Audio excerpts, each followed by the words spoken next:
I've really been loving the whole genre of an alt bar ATB. So bikes like the Rivendell Susie Longbolt, that review is coming up soon, and my Tanglefoot hardtack, which I built up with some swept-back bars. I totally understand that those bikes are a little bit on the spendy side, so I've been trying to find a more wallet-friendly bike that still has similar vibes as the Riv and the hardtack, and I think this one comes pretty close. In this video, I'm going to review the Fairdale Ridgemont. A little bit of an oddball bike, which I like, totally unserious, but also scratches that alt bar ATB it. If you dig unserious bikes like this, then definitely check out our shop. We just dropped these brand new Party Pace bandanas. We gave our friend Daniel a whole list of words that I use on the channel, like bike birding, bike fishing, gravel casual, floopy floppy, safety pizza, all the stuff. This is the design he came up with. It comes in 2 colorways and is up on the store now. Looking at the Ridgemont, it is a steel frame and fork made out of 1020 steel. This bike is built around 27.5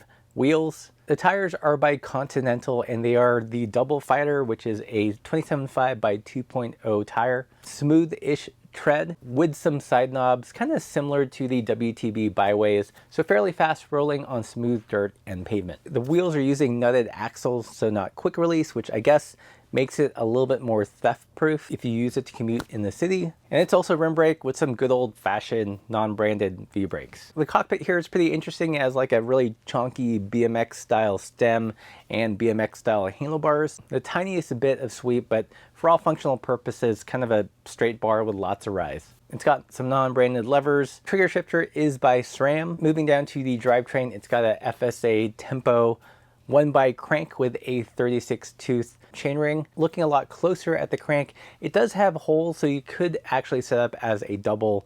Moving to the rear of the bike, it's got eyelets for fenders and rack, so super utilitarian. Rear derailleur is SRAM X4 once again, and the cassette is an 11-34 in 8 speeds. Definitely not a baller build in terms of components, but everything works, it's functional. The shifting is actually pretty smooth and tactile, and the brakes, once they were worn in a bit, worked just fine. The bike comes in 2 sizes, a small medium and a medium large. I tested the medium large and it was a perfect fit. I'm about 5'8" with a 29-inch inseam. With my saddle set, the bars were a little bit above the saddle height, which is right where I like them, so it fit me pretty dang good. As you can see, the components aren't super flashy. They're not like super high end, and definitely parts that I think will need some replacing in the future. But for $729, you get a pretty interesting and fun ride, in my opinion. The head-tube angle is 69 degrees, so slacker than a gravel bike, but not as slack as a more modern mountain bike. The fork offset is 50, and when you combine that with the tires, the trail is 79. A lot higher trail than your endurance road bike or cross-inspired gravel bike, but not as high as a trail-oriented mountain bike. Chainstays on the bike are 442, so definitely longer than kind of the tucked gravel bikes of today. Not quite Rivendell territory, but pretty similar to the hardtack that I just bought and built up. In terms of how it rides, I was actually really pleasantly surprised. It had that mountain bikey, swoopy steering feeling, but a lot more restrained, so it didn't feel like you were pushing a broken shopping cart when pedaling down a straight road. The handlebars actually put your hands in a nice position, slightly forward of the steering axis and relatively wide. This gives you pretty good control over the wheel flop. I found when slow speed climbing on dirt that the bike was actually fairly controlled and didn't wander all over the place. Going downhill is where this bike really excelled. With a higher trail front end geometry, the bike was super stable. You just kind of pointed it where you wanted it to go and it would hold its line really well. Upright bars made it also pretty easy to slide behind the saddle if things got twisty and turny. So again, it had those positive mountain bike handling characteristics without being a full-on mountain bike. Going on flat terrain, the bike is generally unperturbed. It'll just steamroll over everything. I really want to communicate how legitimately fun this bike was for me. Even though I'm used to riding much more expensive, boutique-y, hipster bikes, this bike was still an absolute blast. Before I gush on too much about it, let's talk pros and cons. One big pro is the looks. I don't know if the B-roll is going to do it justice, but it has this great kind of purple bowling ball vibes going on. These BMX/cruiser riser bars have really grown on me. I think it looks cool. Going a little bit deeper beyond looks, however, is the handling is actually really fun. It does give me some of that Rivendell vibes, not quite to the same extent. The Susie long bolts definitely has a longer front center, generally longer wheelbase, and is more supple overall with the quill stem and the higher grade steel. So I'm not saying that this bike rides as nice as a Riv, but you get that taste of it, that kind of laid back, stable, not twitchy handling that'll let you cruise over anything. Looking at the geometry, it's actually probably a little bit closer to the hardtack that I just bought, and going between the two bikes, there was definitely some familiarity between them. As a more affordable platform to build that kind of Riv or hardtack-like ATB, this bike is actually not too far off. Not to say that they are the same, there's definitely qualitative differences, but if you want to get in the ballpark, this bike does it.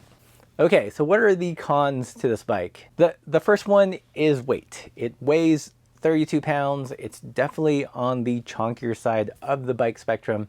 For frame of reference, my hardtack weighed in at about 26 pounds. Not quite a fair apples to apples comparison because of the components, but that is one thing you are giving up by saving money. Another downside is the components. You're not getting the flashiest wheel set. You're not even getting through axle, you're getting nutted axles. I actually thought the X4 shifter and rear derailleur shifted great. I don't have problems with the shifting. But the wheels could definitely be lighter. They could be tubeless. I don't think these are even tubeless compatible. I also think it's geared fairly high. The bike just screams, you know, I want to go downhill, but man, you got to work to go uphill. Even with the 36 tooth front chainring, the rear cassette's only 11:34, so you don't even get 1-to-1 gear ratio. I did allude to the fact that the crank actually has another set of bolts. So to get around this high gearing problem, if you do want to take it on dirt, you could get a smaller chainring and just manually shift it with your hand, get up that hill so you can bomb down it. Another big difference that I noticed when comparing it to the Riv or even my hardtack is that this bike generally feels a little bit stiffer. It could be the steel that they use. More likely it's probably the handlebars and the stem. So again, you are giving up some suppleness, but if you generally ride this as a in-town commuter, that's probably going to be less of an issue. Okay, so what is this bike good for?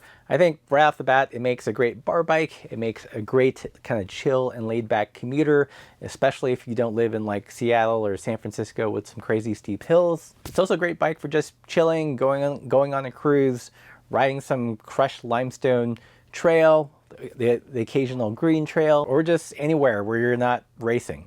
This bike definitely has some mixed terrain chops. You know, to make it more dirt worthy and climbing worthy, there are some upgrades that you'd have to do to this bike, but for $730 you get a bike with interesting geometries, something with echoes of the Riv or the Tanglefoot hardtack that I just built up. So if you want to dip your toes in modern ATB land for a budget, I know budget is subjective, it's not free, relative to GCN's $12,000 superbike that they put some people on. This is a pretty good deal and you should check it out. And if you dig videos on bikes like these, which are interesting, then definitely consider supporting the channel by joining us on Patreon, picking up some of our new Party Pace bandanas. That's how we keep the lights on. As always, everybody, keep the supple side down.